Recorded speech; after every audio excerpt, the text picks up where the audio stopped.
I want to say that on behalf of my colleague Senator Boxer and all of us here, I spoke last night to the mayor of San Bernardino, Kerry Davis, and extended our deep sympathy and condolence.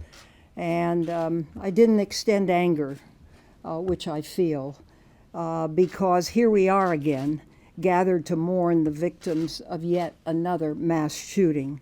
This time, it's our home state, Barbara, where at least 14 were killed and 21 now wounded. And again, we're talking about what Congress can do, or candidly, what Congress should have done years ago, but failed to because it refused to stand up to the gun lobby. So far, in 2015, there have been 355 mass shootings. We're currently in the 336th day of the year. This means, on average, there has been more than one mass shooting per day. That statistic should stun us all, and was once shocking to see that it's become normal. And that's a very sad statement about this country. The common denominator of all these attacks is easy access to guns. And that's no surprise, given how many firearms there are in this country. In fact, more guns than people.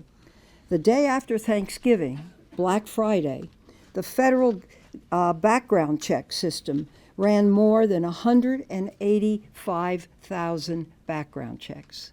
That's in one day of people seeking to buy a weapon. So that's at least 185,000 potential gun purchases. And the figures don't include purchases at gun shows or online. With so many guns and so few checks, it's no surprise that guns fall into the wrong hands.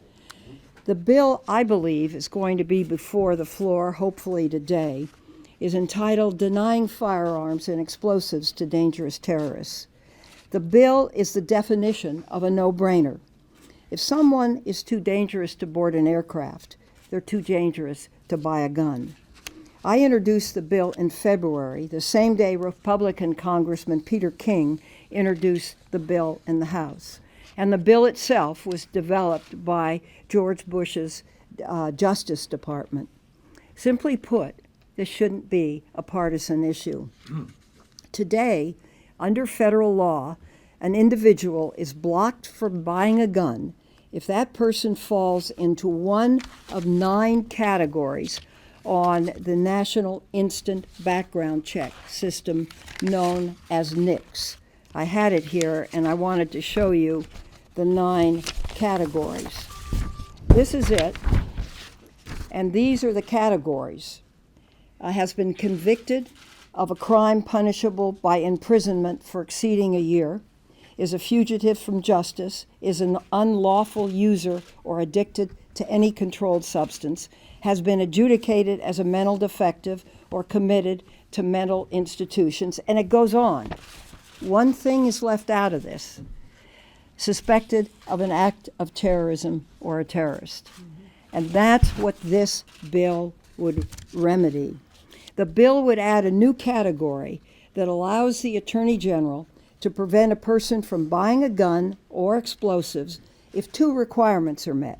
First, that the individual is a known or suspected terrorist, and second, if the Attorney General has reasonable belief that the recipient would use the firearm in connection with a terrorist attack. There are any number of gun safety bills that Congress should pass, but keeping the guns out of the hands of terrorists should be number 1 on the list. And the huge, soft loophole is that somebody can fly into this country and go and purchase a weapon, be a terrorist, and not be held attributable for it. That's the present situation. It doesn't count as a reason to deny a sale. So giving the Attorney General this authority, I think, is long overdue, and hopefully we'll have a chance to vote on it today.